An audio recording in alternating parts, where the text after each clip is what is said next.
Welcome to Health Hacktivators with lifestyle medicine doctor, GP and longevity expert Dr. Alka Patel. This show will help you to discover a hidden health hacking code that unlocks your phenomenal potential for an outstanding health span, lifespan and wealth span. The show features candid conversations with celebrities, influencers and industry icons, real-life stories and cutting-edge health activating advice that other doctors might not tell you.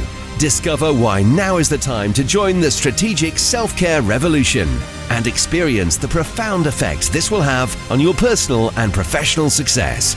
Now, here is your host, Dr. Alka Patel. Before we get into today's show, please do support today's show partner, Youth and Earth.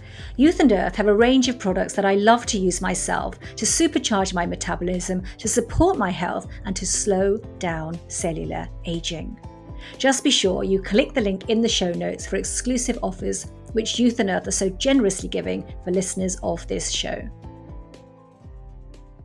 Hi, hey, and hello, Health Hacktivators. Are you ready to unlock your health activation code in 3 steps, making decisions using data and devices?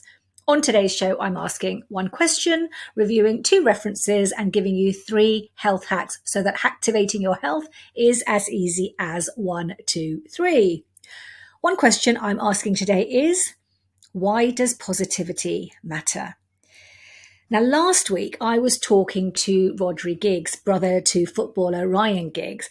Now, the brothers had a pretty difficult time, understatement really, when Rhodri's brother Ryan had an affair with his wife. And Rhodri spoke on the show last week of how, by having a positive outlook, he was able to get through this difficult time, this difficult period. So do go and have a listen to the conversation, if you haven't already, to hear how Rhodri rebuilt from such a devastating time for him. And what I want to do on the back of that conversation today is to focus on positivity.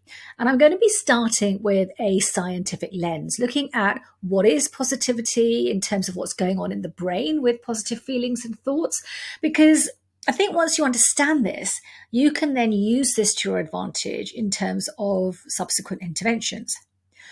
So let's kick off. What is positivity?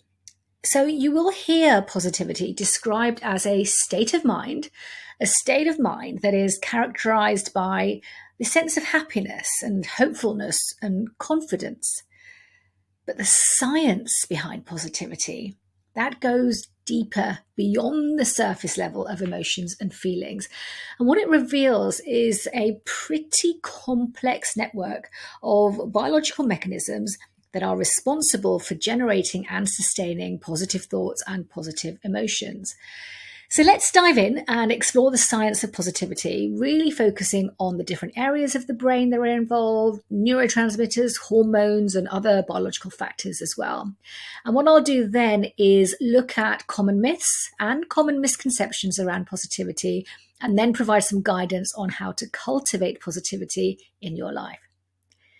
So let's start with the brain. 2 key brain areas to think about. There's the prefrontal cortex, which is located at the front part of your brain. And it is particularly important because it's the region of your brain that is responsible for your high-level cognitive function. So I'm talking about things like decision-making, planning, and problem-solving.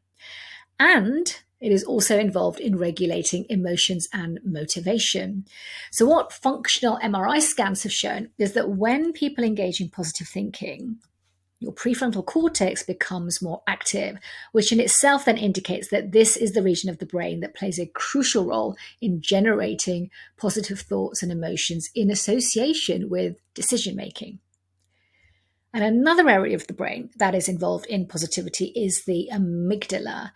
Now, this region of the brain is responsible for processing your more negative emotions, shall we say, particularly those like fear and anxiety. So when you experience positive emotions, your amygdala becomes less active, which means that it's playing a role in suppressing negative emotions. And what about the key chemicals involved? Well, think of a daily dose of positivity, DOSE. This is dopamine, oxytocin, serotonin, and endorphins. So just looking at them individually, dopamine, it's a neurotransmitter and it's associated with pleasure and reward, but more specifically, movement. Think of dopamine as your movement molecule.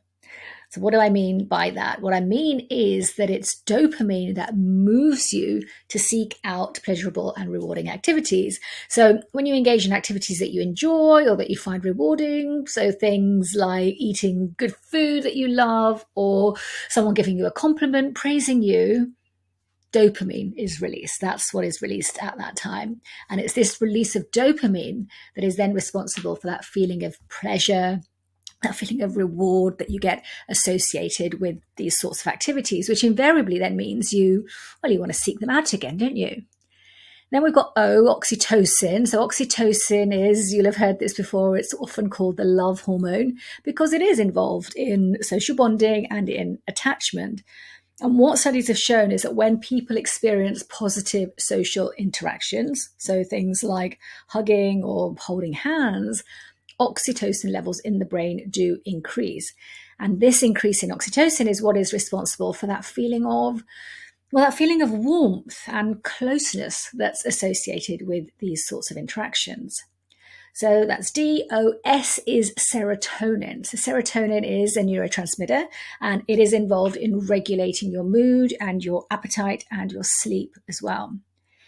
And low levels of serotonin are associated with depression and anxiety, and high levels of serotonin are associated with much more positive mood states. And finally, E, endorphins. Endorphins are what we call neuropeptides. They're the chemical signals in your brain that block the perception of pain and increase your perception of pleasure.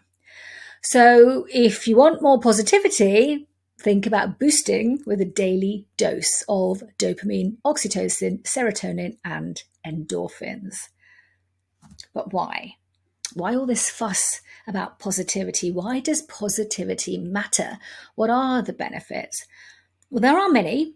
There are many that go beyond the way that you feel, because remember that every cell, every tissue, every organ, every system in your body is working in synergy. So what happens at one level then has an effect on another level. What happens in one area has an effect on another area. And what we know is that positivity has a direct link to physical health. Positive people have lower blood pressure, less risk of heart disease, and a much more responsive immune system, which then in turn creates increased resilience. Positivity increases resilience to stress and resilience to adversity. People who engage in positive thinking, they're better able to cope with difficult situations, and they're much more likely to be able to bounce back from setbacks as well, which then creates better relationships. Positivity improves relationships. People who are positive tend to have more fulfilling relationships. They're better able to resolve conflicts with others. And in doing so, this then results in better mental well-being. People who engage in positive thinking are less likely to experience depression or anxiety. So you can see the synergy here, that interconnectivity. But despite lots of research on the benefits of positivity, there are still many, many misconceptions around this. So here are 3 of the most common ones that I hear. So number 1, what I hear a lot is positivity is about being happy all the time.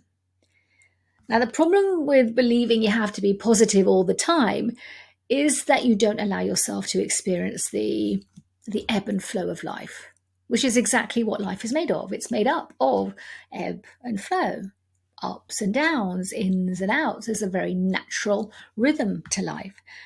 And the truth is, positivity is not about being happy all the time. What it is about is having a positive outlook on life. It's about being able to see the good in situations, even when things are not going well. Which then leads on to the second misconception, which is that positive thinking is a form of denial. Now, I hear that a lot because many people believe that if they are trying to be positive, then they're just hiding from the reality of situations. It's just escapism. But positive thinking is not a form of denial. It's not a form of escapism. It's about acknowledging difficult situations and then choosing to focus on the positive aspects of those situations. And people who engage in positive thinking are not in denial about the difficulties of life, not at all. But what they do is simply choose to focus on the more positive aspects of these difficulties. And then the third misconception, and this is really popular, is that positivity, well, it's unrealistic. After all, we all feel down and sad and angry and upset at times.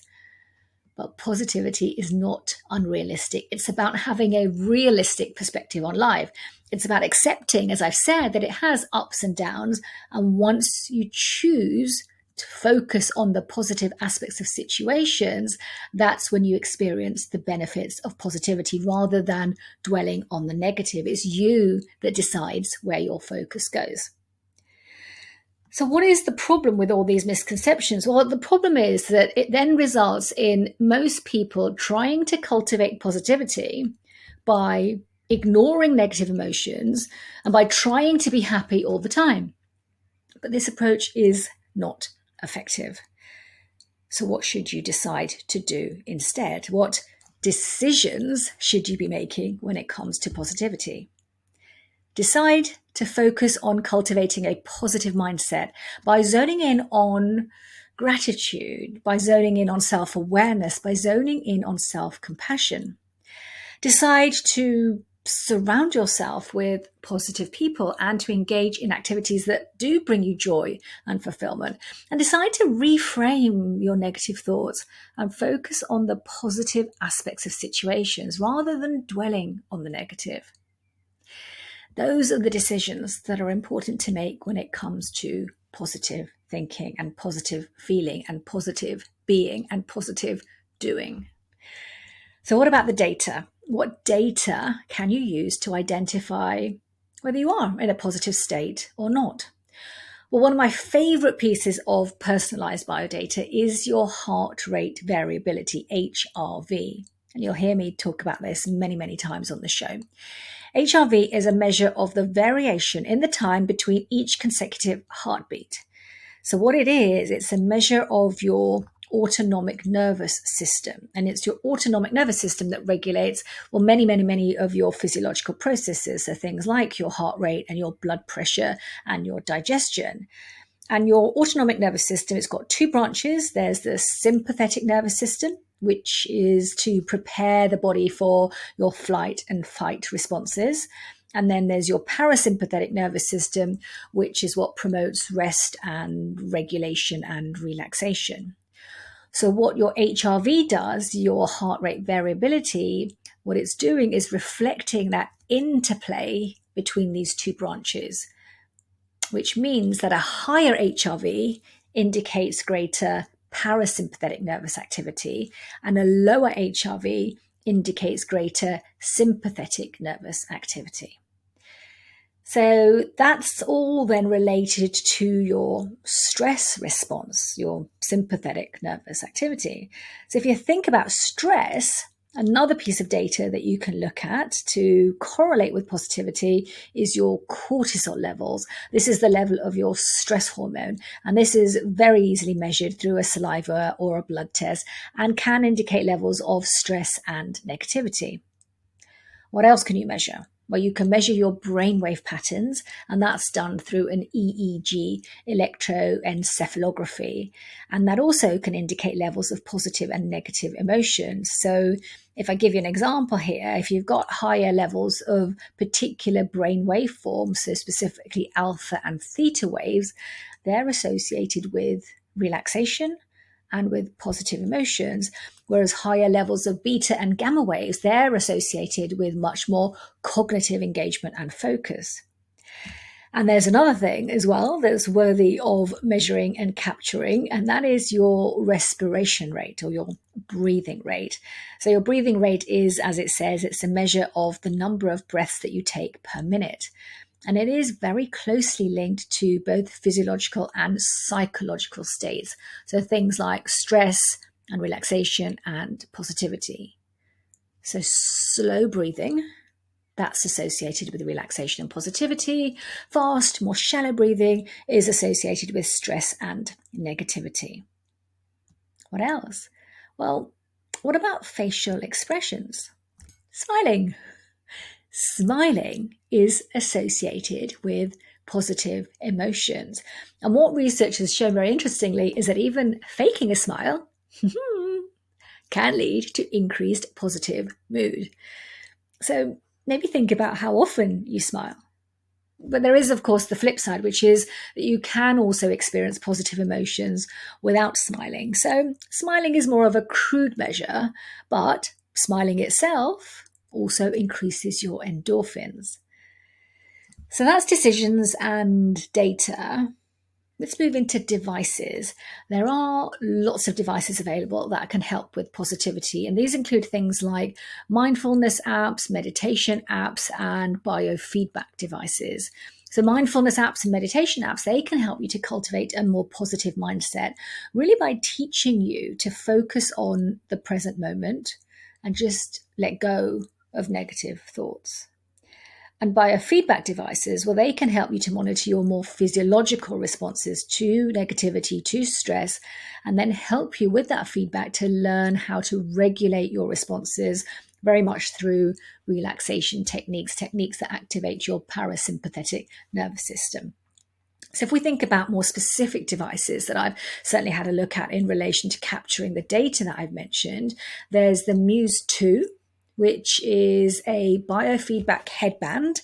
And what it does is it uses the EEG technology that I mentioned to measure your brain activity. And then it provides you feedback on your emotional state during mindfulness and meditation. So it's providing real-time audio feedback so that you then achieve a state of calm and relaxation and positive.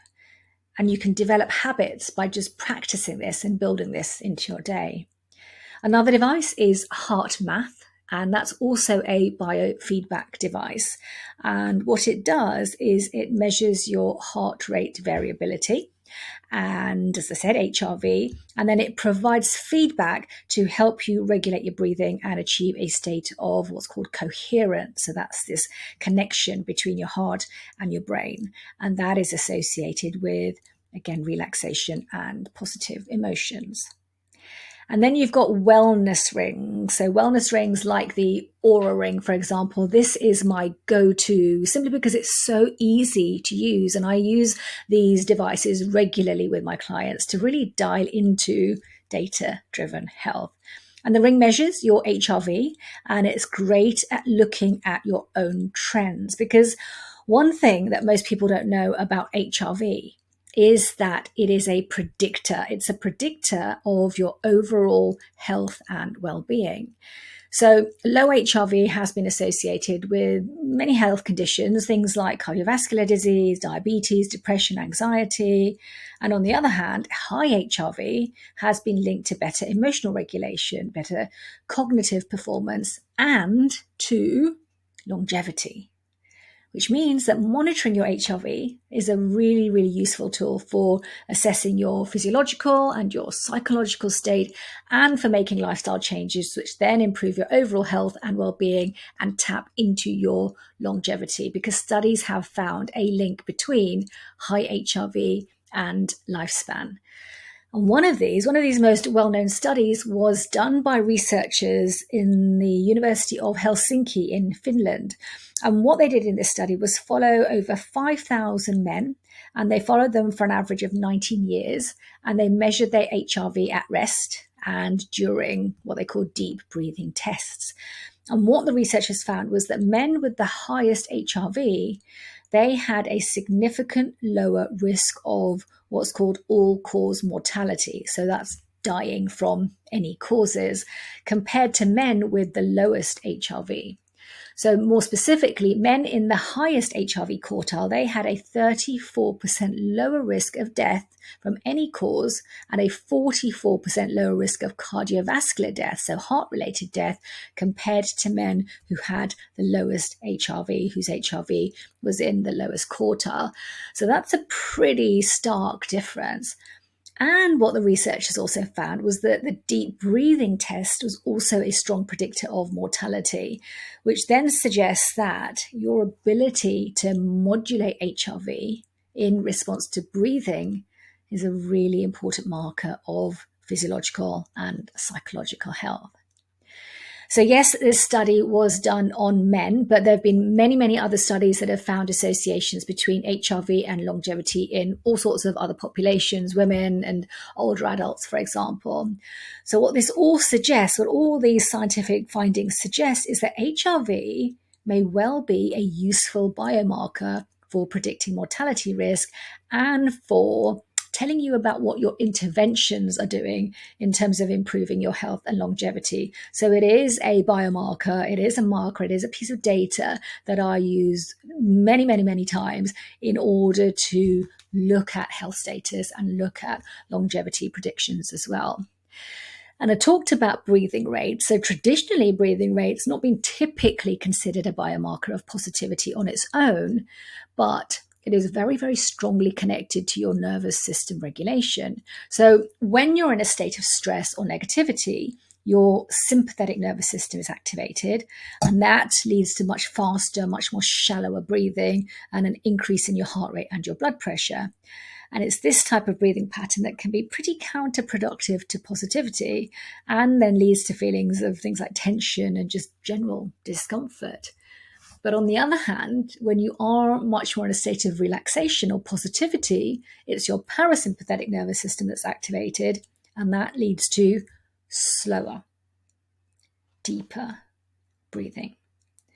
And then a decrease in your heart rate and a decrease in your blood pressure. And this type of breathing pattern is much more conducive to positivity because it gives you that feeling of calm and well-being as well.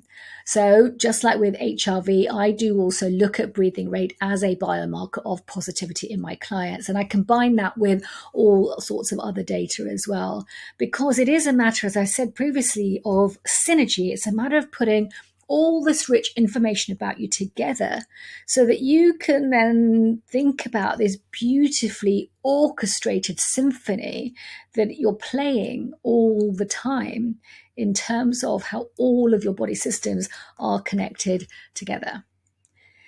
So let me wrap it up here.